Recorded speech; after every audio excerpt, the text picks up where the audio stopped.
Hey guys, so it's Carina, your personal trainer and head of group fitness from Pratt Institute. So today I'm going to be going over all of the questions that you guys submitted to me about anything workout, nutrition related. So to start off the Q&A session, we're going to begin with how to improve as a tennis player with our workouts. So basically what we're looking for here is to have a lot of rotator cuff strength, core stability and strength, and then also be able to incorporate your hips into your movement.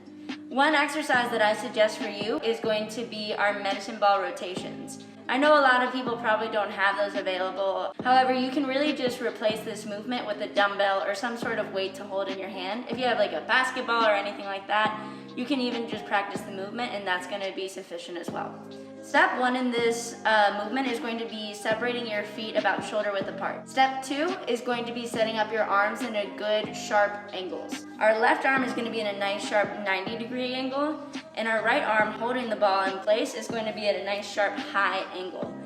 So our arms are really just going to be guiding the ball. What's really doing all of the work is going to be our core and our hips. Step 3 is going to be when you're going to be rotating and pivoting your back foot to drive that momentum, the ball, and your hips through to the wall. Once that movement starts and the pivot goes, that's when your hands start to follow through, and that's when the ball releases from your hands straight to the wall, and then you're going to be catching it on the return. Eventually, once you get this movement down, you're going to be doing it a lot faster. But for now, making sure that we have good form, checking all of those things that I just mentioned. Let's reset between each rep and get in about 15 to 20 reps for this.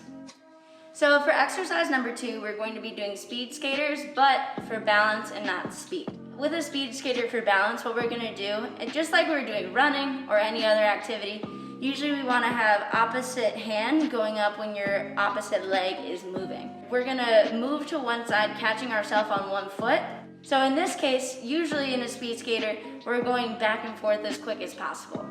And for this, what I'm more focused on is landing, sticking for about 1, 2, and moving to the other side. For this, that allows us to work more on balance. If you're going really quickly, that's more for cardio and agility as opposed to balance work, which is really what this is all about. All right, so another question that we got submitted to us is, what is the best thing to eat after a run?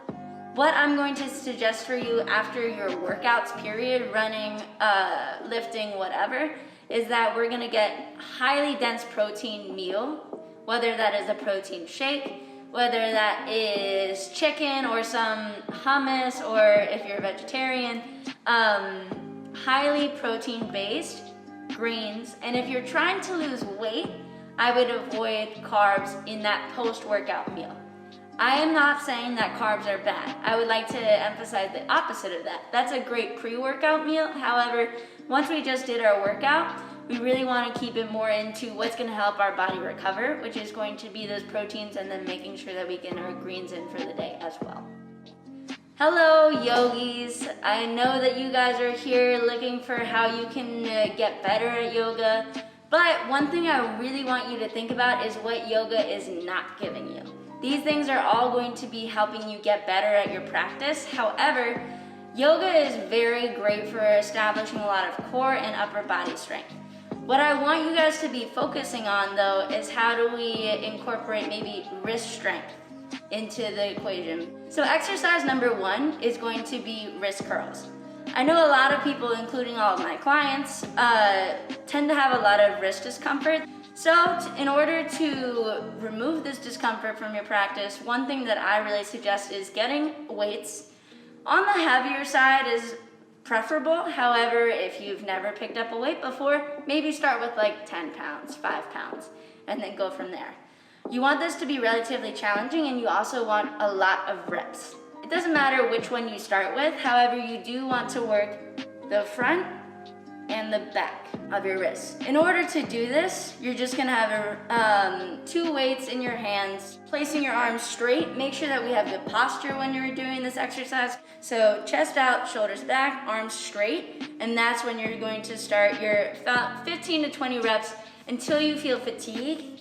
in your forearms, that's really what we're looking for. So you are going to experience some fiery feelings in your forearm, but that is what we're looking for. This is eventually going to help you build up that wrist strength and stability, so that way you won't be so uncomfortable when you start to support your body weight in your yoga movements. If you're trying to lose weight and you're trying to figure out what cardio to do, there's a couple things that come into play here. So, one, do you hate cardio? What kind of cardio do you hate? Because I don't want to make you do cardio that you hate. You don't have to do a run. You don't have to do the Stairmaster. Do something that you enjoy. Basketball, jump rope.